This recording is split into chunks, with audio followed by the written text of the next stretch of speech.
Welcome to the Savvy Shopkeeper Retail Podcast. I'm your host, Kathy Cruz. Just like you, I'm an independent retail business owner. I love the home decor and gift boutique I co-own with my sister, but I don't want it to consume me or my life.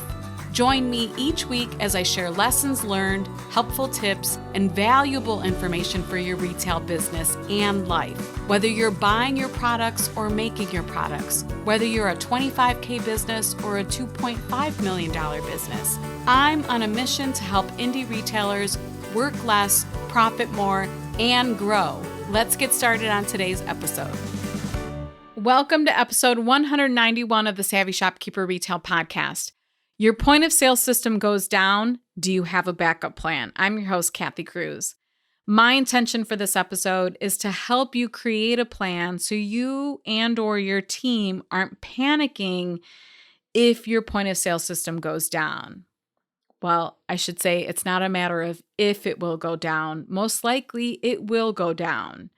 I know from leading groups over the years with hundreds of store owners in them that all point of sale systems go down. Like, it doesn't matter if you have Square or Shopify or Lightspeed, they all go down. I'm not sure if there's one system that's better than another when it comes to this. And I mention this because we always think that the grass is greener, right? However, switching point of sale systems can be a really big effort for store owners, and I wouldn't want anyone to go through this process of switching because you think someone else's system won't go down. I know everyone, at least from my knowledge, everyone in our groups have experienced this. All systems experience some type of outages throughout the year. Now, I'm going to present your options based on what might actually happen that we would deem your system going down. The first one is when the internet is down. Now, this doesn't necessarily mean that the point of sale system is down. It's just that you don't have internet connection. So in this situation, we're not blaming the point of sale system. We're blaming the internet. But this does cause a point of sale system to go down. You can't process credit cards in that case. So the first option would be to have some type of backup internet. So for instance, I have a hotspot on my phone, which allows me to get internet access on my laptop or on my iPad if I'm somewhere that doesn't have free Wi-Fi or I just can't connect to the internet. Now, this would be my number one option. This would be my personal go-to because I want to make sure when I'm connected to the internet, I want to make sure that the credit card actually processes. Something to consider with hotspots is that if your hotspot doesn't work great, you might still find tech issues. Otherwise, this is the best alternative, at least in my mind. Number two is to learn how to use what they call offline mode. And what is offline mode? It's a mode in your point of sale system that allows you to continue to accept credit card payments even without an internet connection. In most cases, what happens is the payments are stored and encrypted and then processed once the internet is restored. And when you do this, it's nice because you can still, if you have a line of people at your cash wrap, you can still check them out. The one thing to consider, obviously, when accepting offline payments is that you're taking a risk because you're assuming the customer's credit card won't get declined. So maybe in this situation, you'll want to consider setting a dollar limit for what you'll take offline. So you could always say, like, it's our store policy that when we don't have connection and we're connected or we're taking transactions in offline mode, that the max you can purchase is $50. And I'm just throwing out a random number, but you determine what your risk tolerance is in that situation. Oh, and the other thing to consider is that it can take up to 72 hours for payments to process. So if you're a really busy store and you're in offline mode, and let's say, for instance, while in offline mode, you collect 100 or you process 100 transactions, it can take up to 72 hours for those payments to process, and you're going to want to hope that they all process, right? So that's just something to consider. One other thing that I want to mention is all point of sale systems, at least the popular ones that I know store owners use, they all have a tutorial for processing credit cards or transactions in offline mode. So I am going to link Square's tutorial, Shopify's tutorial, and Lightspeed's tutorial because those seem to be the three most popular systems that most store owners in the Savvy Shopkeeper community use. So we will link all of those tutorials in the show notes. And I would say save that in your operations manual or somewhere so that you can reference it, because what happens is so many store owners just go into they freeze up. They freeze up and they don't know what to do and they don't have instructions for their team. And then you're just kind of frozen. It's uncomfortable because you're standing in front of the customer and you don't know how to move forward. And it definitely puts you in an awkward position if you have a lot of people waiting. This episode is brought to you by my free resource, Tools of the Retail Trade Resource Guide, a 28-page downloadable resource filled with software, tools, and equipment recommendations just for brick-and-mortar retail store owners. Learn what I use and what other store owners are using. Visit savvyshopkeeper.com/resources. That's savvyshopkeeper.com/resources and sign up for my newsletter to get the guide. All right, the second thing is when the actual point of sale system is down. And sometimes the issue is much bigger than the internet. Recently, Square's entire system went down. We couldn't even log into the Square website. It wasn't just a connectivity issue. When this happens, these are the things that you can consider.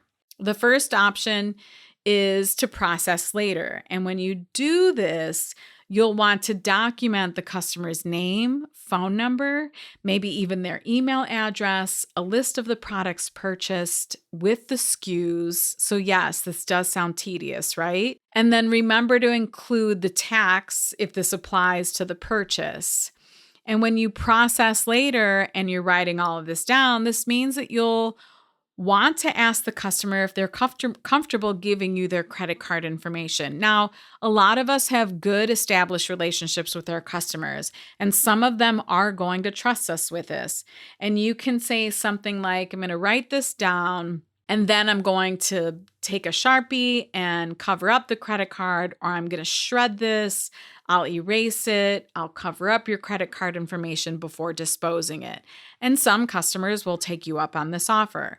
The other option is to send an invoice when the system is back up. This means you're trusting the customer, they're going to make the purchase on good faith, and then they're going to take the products with them, and then they'll pay the invoice when you send it. Now, I think this is ideal for customers that you know well and you feel comfortable sending them an invoice later on. I know in my own store, we have quite a few customers that I would feel really comfortable trusting with this. And if I don't know the customer, of course, I would never do this. I would take another route. Number 2 then is to process now. And that means you want to take credit card payment immediately if it's not a cash transaction. And you can use an alternative source for accepting credit cards. So again, I just kind of want to go back. The first option was to process later, where you're taking the information and you're going to process the transaction later, but the customer leaves with the goods. This one is, okay, no one's leaving my store with the goods. I have to process this now. That's where I'm comfortable. And in this case, maybe you'll accept Venmo, PayPal, Zelle, although I'm not familiar with Zelle. And one great idea that someone shared is to have your QR code for your Venmo account, your PayPal or Zelle. Maybe have the QR code printed on something or on a sign that you can then put on your cash wrap, and you can have them scan and pay that way. The one thing here, though, is if those accounts are personal accounts, you won't have business protection. Now, from what I understand, Venmo does have a business account now, so it might be something, again, that you want to sign up as a backup. Make sure that you're protected, especially if you're processing a lot of transactions. This is worth considering. And then another process now option is to have a backup account with another point of sale company. So for instance, Square users might have an account with Shopify where they have a simple handheld card reader, or vice versa. You have a Shopify point of sale, but you also have a free account with Square with a reader as a backup. Now, things to consider with the process now or process later options, you're going to have to reconcile inventory later. This is the one thing that I want you to keep in mind, because if you're really dedicated to your inventory system, whether you go with option A that I gave of processing later and sending an invoice or processing the card later, or whether you go with the process now option, no matter what, you want to make sure that you reconcile your inventory. And that means you're going to want to know exactly what the customer bought so that you can take it out of your inventory. This episode is brought to you by my free resource, 100 plus social media ideas and prompts for retail store owners. It's easy to get into a rut with social media marketing and not know what to post about. Get this 21-page downloadable resource filled with a list of long ideas so you can be inspired to post and market your brick and mortar store. Visit savvyshopkeeper.com/100 ideas. That's the number 100 and the word ideas all together. savvyshopkeeper.com/100 ideas and sign up for my newsletter to get the list. Now, if you choose to go manual, and yes, it's frustrating, I know, but it's better than the alternative where you just don't have any sales or you close your store for the day. A simple carbon receipt book is a great way to do this. So you're going to keep this at the cash wrap, because we all know that technology, although it can be really helpful, and it can speed up the checkout process, it can be unpredictable. So just having a carbon copy receipt book at your cash wrap for these situations is going to help you out. And I'll be sure to link a couple of options for purchasing receipt books online in the show notes for this episode. Another thing you can do is create a general cash-only rule. Maybe you don't want to process now or process later. Maybe you just go cash only. If you want to avoid all of the above, what I just said, go cash only. And that means you'll want to have signs prepared. I would recommend to have them prepared so that you can hang them on your door or display them at your cash wrap that say cash only, so people know when they come in. It could even say something like, sorry, our system is down. We're cash only at the moment.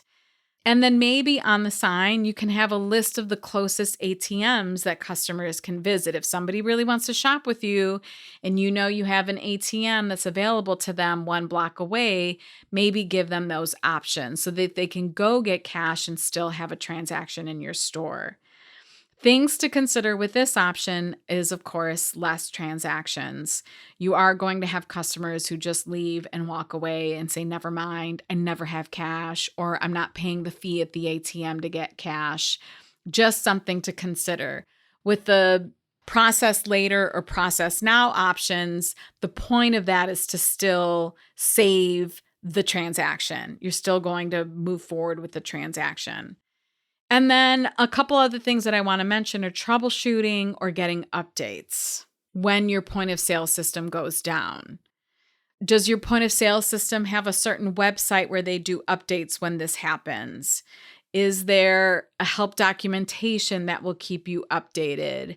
Can you visit their website and they have a top banner that is, keeping you updated on the situation?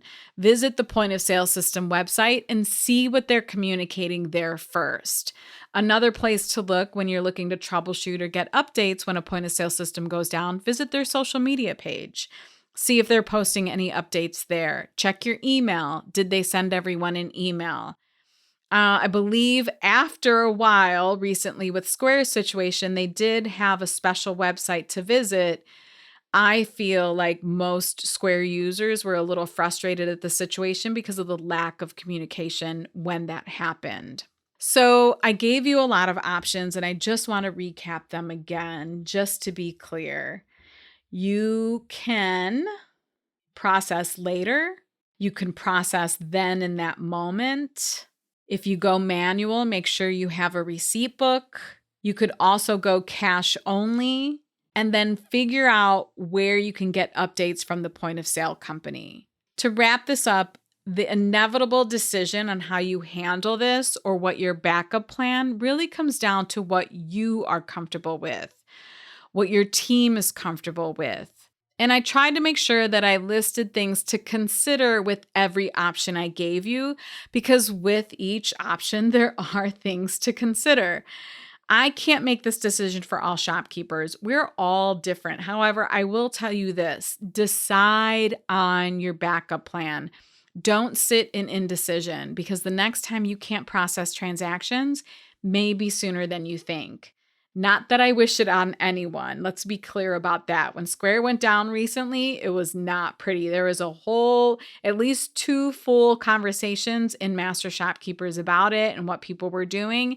And it was really clear to me that some people didn't have a backup plan. And I thought, okay, this is definitely worth recording in a podcast episode so that you aren't floundering, you aren't trying to figure it out. So go ahead, decide, and document it. You and your team, if you have one, will appreciate having answers and a clear plan when this does happen. No one likes to be panicked. And your customers, they deserve a good experience regardless of what's happening with technology. If you found this podcast episode helpful, please share it with a retail business friend, especially this podcast episode, because we should all have a backup plan with this. Or leave me a rating and review on Apple Podcasts. I genuinely appreciate every time somebody leaves me a review. If you want to see the show notes to this episode or find links to anything I mentioned, you can visit my blog at savvyshopkeeper.com/episode 191. Until the next episode, be savvy and boss up.